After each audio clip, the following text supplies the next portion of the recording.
આઠમા પગાર પંચને લઈને સરકારી કર્મચારીઓ માટે મોટી અપડેટ આવી છે. સરકારી કર્મચારીઓને હવે મળશે ₹10,00,000થી વધુનું એરિયસ. જાણીએ શું છે નવું અપડેટ. વિગતવાર માહિતી જોઈએ. નમસ્કાર મિત્રો, સ્વાગત છે તમારું અમારી યુટ્યુબ ચેનલ. મિત્રો,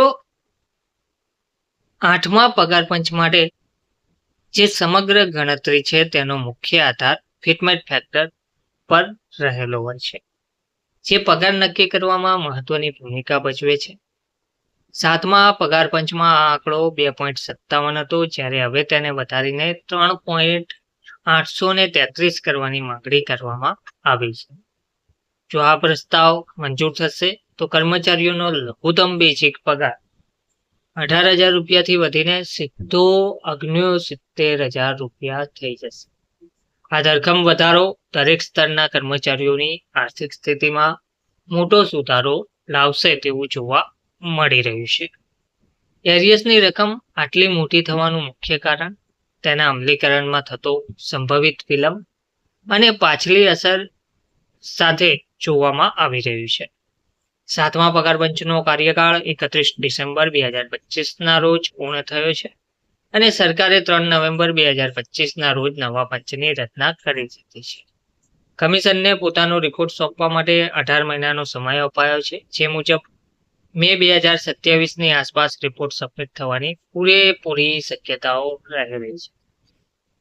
સામાન્ય રીતે નવા પગાર પંચનો અમલ રિપોર્ટ આવ્યાના થોડા સમય પછી થતો હોય છે, પરંતુ તે અગાઉની તારીખથી લાગુ કરવામાં આવે છે કે જો આઠમું પગાર પંચ 1 જાન્યુઆરી 2026થી લાગુ થાય અને તેની જાહેરાત કે અમલ સપ્ટેમ્બર 2027માં થાય તો કર્મચારીઓને અંદાજે 20 મહિનાનું એરિયસ મળવાપાત્ર થશે. આ લાંબા સમયગાળાને કારણે બાકી નીકળતી રકમ લાખોમાં પહોંચી જાય છે. તો મિત્રો, હવે લેવલ મુજબની ગણતરી જોઈએ તો લેવલ 1ના કર્મચારીઓનો પગાર ₹51,000 વત્તા તેમને 20 મહિનાના ₹10,20,000 એરિયસ પેટે મળી શકે છે. તેવી જ રીતે લેવલ 2 થી લેવલ 4ના કર્મચારીઓને ₹11,000 થી ₹14,00,000 સુધીનો મોટો આર્થિક ફાયદો થઈ શકે છે. આ આંકડા દર્શાવે છે કે નાના સ્તરના કર્મચારીઓને પણ આ નવા પગાર પંચથી જંગી લાભ મળવાની આશા જોવા મળી રહી છે. ઉચ્ચ સ્તરના કર્મચારીઓ માટે આ એરિયસની રકમ હજુ પણ વધારે હોઈ શકે છે. દાખલા તરીકે લેવલ 5ના કર્મચારીનો બેઝિક પગાર ₹32,200 થી વધીને ₹1,11,924 થઈ શકે છે. આ કિસ્સામાં માસિક પગારમાં ₹82,724નો તફાવત પડે છે, જે 20 મહિના માટે ગણાતા ₹16,54,480 જેટલું જંગી એરિયસ બનાવી શકે છે. આ ગણતરી કર્મચારી સંગઠનોમાં નવી આશા જગાડી રહી છે. જોકે કર્મચારીઓએ એક ખાસ ધ્યાનમાં રાખવું જોઈએ કે આ તમામ આંકડા હાલમાં માત્ર પ્રસ્તાવિત ગણતરીઓ અને ધારણાઓ પર આધારિત છે. 3.833નો જે ફિટમેન્ટ ફેક્ટર છે તે હજુ સરકાર દ્વારા સત્તાવાર રીતે સ્વીકારવામાં આવ્યો નથી.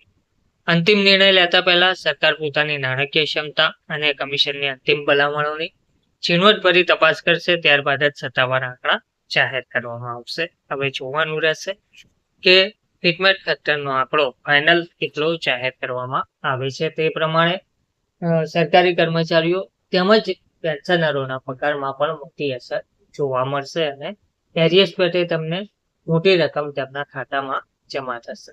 ધન્યવાદ.